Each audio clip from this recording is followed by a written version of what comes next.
to thank you on behalf of the Occupational Health and Safety section of the American Public Health Association for inviting us here today. Can you tell us a little bit about your early work with Alice Hamilton?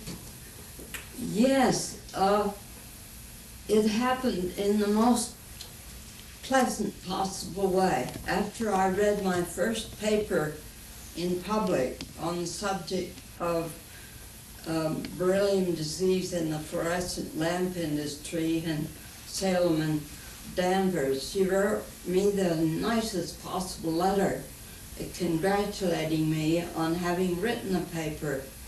I've always remembered that and have taken the liberty of writing one or two of my colleagues that I know have read papers that I've read, because it really does give one quite a lift. Yes.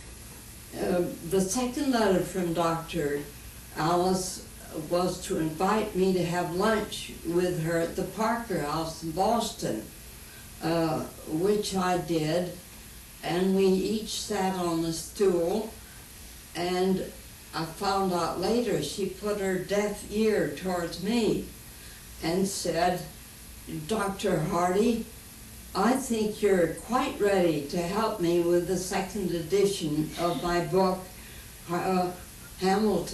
Alice Hamilton Industrial Toxicology, and we'll call it Hamilton and Hardy," and that would be very nice.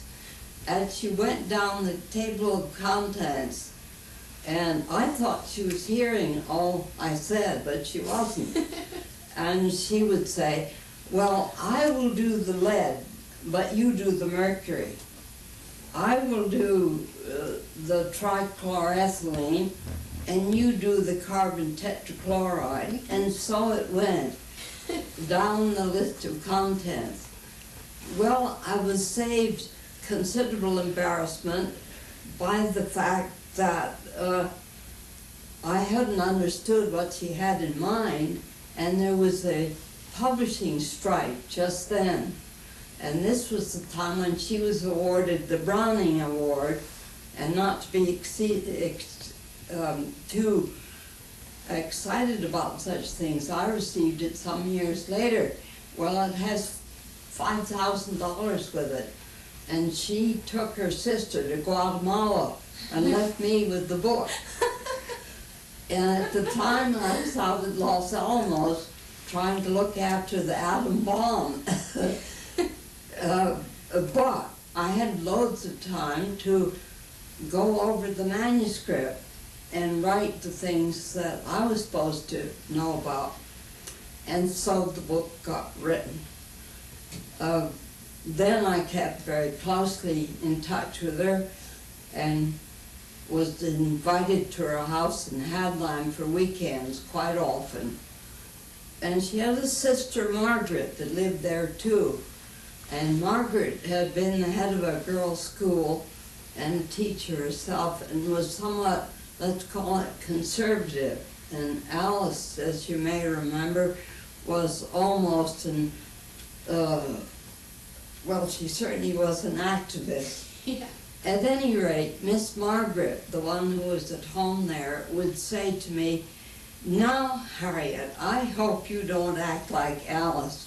She signs her name to every mysterious cause that she thinks is any good, and why she's not in jail, we don't know."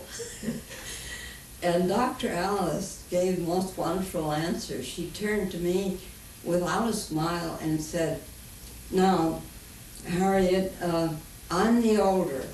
I will sign all the outrageous pieces of paper that come by that I think are honorable, and you go ahead and do the field work and find new diseases." And that's what we did. And I would go and report to her quite often. And quite the nicest thing that happened that made me very sorry over the years, one day she asked me if I would call her by her first name. And of course these days it would be nothing. But at the time she was in her 80s, and I belong to the last century as far as manners were concerned. So I said, I'm sorry, Dr. Alice, I don't think I can. And she sighed deeply and said, no, I suppose you couldn't. And I thought that was very touching and sort of dated us both. Yeah. Yeah.